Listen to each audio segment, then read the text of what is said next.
past few years, I've sort of been going backwards a bit to the 5th generation and previously to sort of see where a lot of more modern gaming staples and tropes that I've come to like originated. And what I've learned is that there are some franchises that typically go pretty long, or at least have a few games that are wildly popular, or at least really popular in some way, critically acclaimed maybe, that sort of just drop off for a while and then just make a big comeback. And Rayman is one of those games. Rayman was a 2D platformer developed by Ubisoft in 1995 for the Atari Jaguar, but because its PlayStation port sold more copies than the original Jaguar version, its sequel, Rayman 2, was primarily developed for the PlayStation.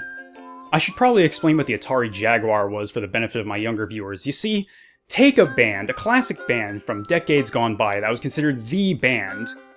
Now take away what was easily the best part about that band, add in something that nobody wants, or ever wanted, or ever will want for that band, that barely works, if ever works, and you pretty much had the Atari Jaguar. After a little while, games featuring Rayman himself had fewer high-profile releases, and in the late 2000s the spin-off series Raving Rabbids found massive success. But then in 2011, he came back in Rayman Origins, a new 2D platformer that received massive acclaim and was even nominated for a few Game of the Year awards. Ubisoft hasn't revealed exact sales numbers, but has said that the game was profitable. Well, I thought it would have been profitable, or else there wouldn't have been the sequel Rayman Legends, which I got for free with Xbox Games with Gold. I prefer physical copies, though. It wasn't originally going to be on the Xbox One and PS4 and all the other platforms, though. It was meant to be a Wii U exclusive with a February 2013 release window, but Ubisoft pushed it back to September of the same year so the game could be multi-platform. This pissed off tons of people, as not only was this announced mere weeks before the planned release, but the game was already finished. Poor Wii U, you couldn't catch a break then, and you still can't now. But there's no point in dwelling on what was done in the past. So let's take a look at Rayman Legends, the Xbox One version anyway. Maybe I'll be surprised. Presumably following the events of Origins, Rayman is awakened from a 100-year slumber by this pixie-looking guy named Murphy to stop the threat of the Nightmares, who have captured the princesses of the land as well as this world's inhabitants called Teensies. It's up to Rayman and Murphy to stop the Nightmares and these magician-looking dark Teensies, as well as free the princesses and captured Teensies. There's really not much going on here in terms of story, but as a newcomer to the franchise, I really don't mind. It allows new players to pick up the game without being all that confused about the plot, regardless of whether or not it carries on from Origins. If it does continue the story though, then I would hope that Origins followed a similar philosophy with its own plot. In classic style, the simple story is there to give you the motivation to want to save this world. This puts emphasis on the gameplay, which, much like the narrative, is simple but classic. Rayman can run, jump, wall jump, and attack in 3 directions: left, right, and up. Holding down the attack button will let you charge Rayman's punch to deliver a bigger attack that has slightly better reach, but I only ever really use it to send the magician to the moon at the end of a world. Every so often, Rayman will be granted the ability to shoot fists from his fists. Whatever, it's basically a long-range attack that's only usable in certain levels. There are also points in the game where you take control of both Rayman and Murphy for some slightly more puzzle-based platforming. You control Rayman as normal, but you have to flip switches and cut ropes and such as Murphy, as Rayman does as he does. These sections require some pretty snappy reactions in order to progress smoothly, especially later in the game when these sections start relying a bit more on trial and error. Rayman cannot take a hit worth a damn, since enemy contact causes him to inflate and explode like a balloon. You can nab a heart at some points in practically any level by breaking a vial, rescuing hidden Teensies, or stomping them up from the ground. You can only have one at a time, and they only let you take one additional hit, but it's better than nothing. Besides, Rayman Legends doesn't have a live system. It instead works similarly to Super Meat Boy. If you die, you respawn at a nearby checkpoint reasonably quickly, and there aren't really any penalties for dying. Rayman Legends' hub world, called the main gallery, is divided into a left side and a right side. On the left, you have your heroes gallery, where you can change into different characters who are functionally the same as Rayman. Challenges, which is where you go for daily and weekly challenges.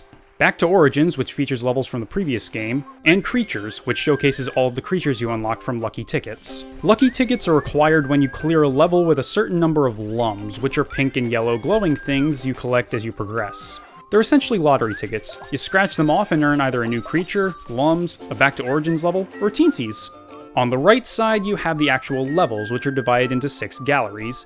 Teensy's in Trouble, Toad's Story, Fiesta de los Muertos, 20,000 Lums Under the Sea, Olympus Maximus, and the post-game gallery Living Dead Party. The stages within the galleries are unlocked as you complete them and save Teensy's, with rescue missions to save the princesses requiring a certain number of Teensy's saved. Once you save a princess, she becomes a playable character. As you progress, you'll be notified that previously completed stages have been invaded, prompting you to go to these new versions of a section of a level in a time trial to save 3 Teensy's. Clear the stage in under 40 seconds, and you save all 3, with one being destroyed for every 10 seconds you take past that. These can be stressful, especially in the postgame when Shadow Rayman is trying to thwart your progress. Each of these galleries also has their own gimmicks, with 20,000 Lums being water and stealth based, and Olympus Maximus taking visual cues from ancient Greece. 20,000 Lums Under the Sea, in my opinion, can get pretty tense at times when you're trying to avoid detection, especially so when you're learning how to control Rayman underwater at the same time. Wasn't there another game that I was supposed to look at that had cartoonish visuals and stealth? Nah. The 4 stages which end a gallery are as follows. The Magician personally kidnaps a Teensy, prompting Rayman to give chase and save that Teensy. The Magician escapes, and in the next level, it sicks a monster on you. Rayman outruns the monster and lives to fight another day. The penultimate stage has a boss battle with the aforementioned monster, followed by punching the Magician so hard he ends up stuck on the moon. And then, finally, at the end of a gallery, you play a music level, in which a path is laid out in front of you which synchronizes the music to the visuals and the gameplay. You've got covers of Antisocial by Trust, Black Betty by Ram Jam, a flamenco cover of Eye of the Tiger, and Woohoo by the 5678, which is, in and of itself, a cover of a song by the Rocketeens. You really have to appreciate the classic style that Rayman Legends goes for. It harkens back to the glory days of the mascot platformer in the mid to late 90s. Or rather, the glamorous parts of that era. It's simple, easy to pick up, really straightforward. There's also a co-op mode for this where you can have 4 players play simultaneously, or 5 with the Wii U gamepad on the Wii U version, but I have no one to get over here and I only have one Xbox One controller, so sorry I can't show that. And that's not even mentioning just how astounding the presentation is. This game is just gorgeous, sporting colorful visuals and scenery so beautiful that I'd be shocked if they weren't hand-drawn. Everything just pops, from player characters to enemies to hazards to collectibles.